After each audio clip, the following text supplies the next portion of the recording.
Good morning. स्वागत है आप सबों का महात्मा गांधी शिक्षण संस्थान के यूट्यूब चैनल पर।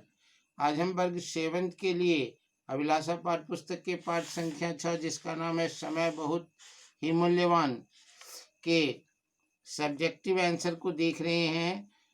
वस्तुनिष्ठ ऑब्जेक्टिव को हम पिछले वीडियो में बता चुके हैं आप लोगों को, तो सब्जेक्टिव को ध्यान से सुनेंगे और इसे अपने उत्तर पुस्तिका में लिखने का प्रयास करेंगे। एक बार चले जाने के बाद क्या वापस नहीं आता, तो हम लिखेंगे एक बार चले जाने के बाद समय पुनः वापस नहीं आता।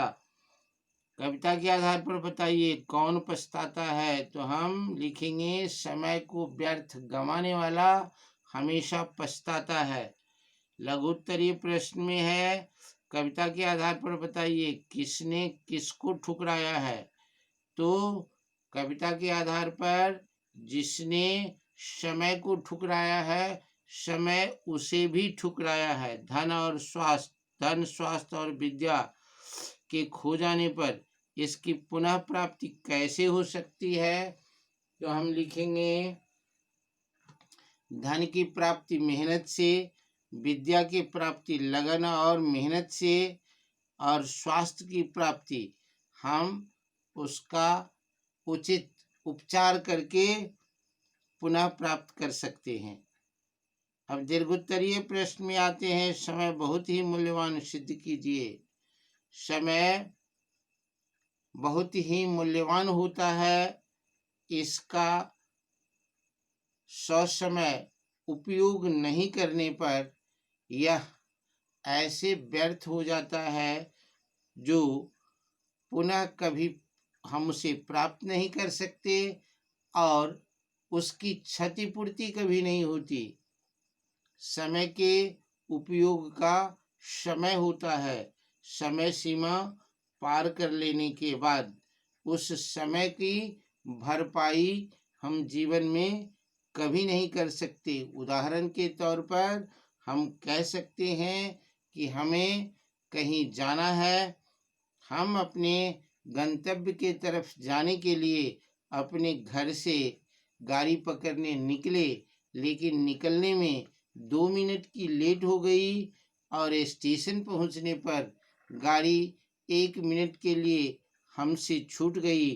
तब हम उस 1 मिनट के महत्व को समझ पाते हैं कि यह 1 मिनट हमारे लिए, हमारे यात्रा के लिए, हमारे जीवन के लिए कितना महत्वपूर्ण था। हम मिनट घंटा इसको व्यर्थ गंवाने में लगे रहते हैं क्योंकि हम उसके महत्व को नहीं जानते।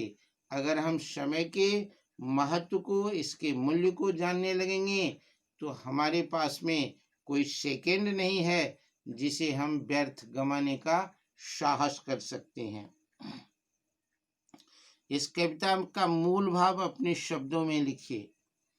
तो हम लिखेंगे इस कविता का मूल भाव है कि आदमी जन्म से लेकर के मृत्यु पर्यंत अपने समय का सदुपयोग करने वाला हमेशा जीवन में सफल होता है। उसी के पास महानता आती है जिसने समय का सदुपयोग किया। जिसने भी समय को व्यर्थ गंवाया वह असफल हुआ, सामाजिक मूल्य उसके घट जाते हैं, उसके पास में कोई मूल्य ही नहीं रह जाता, मूल्यहीन हो जाता है वह आदमी जो समय को व्यर्थ बिताता है।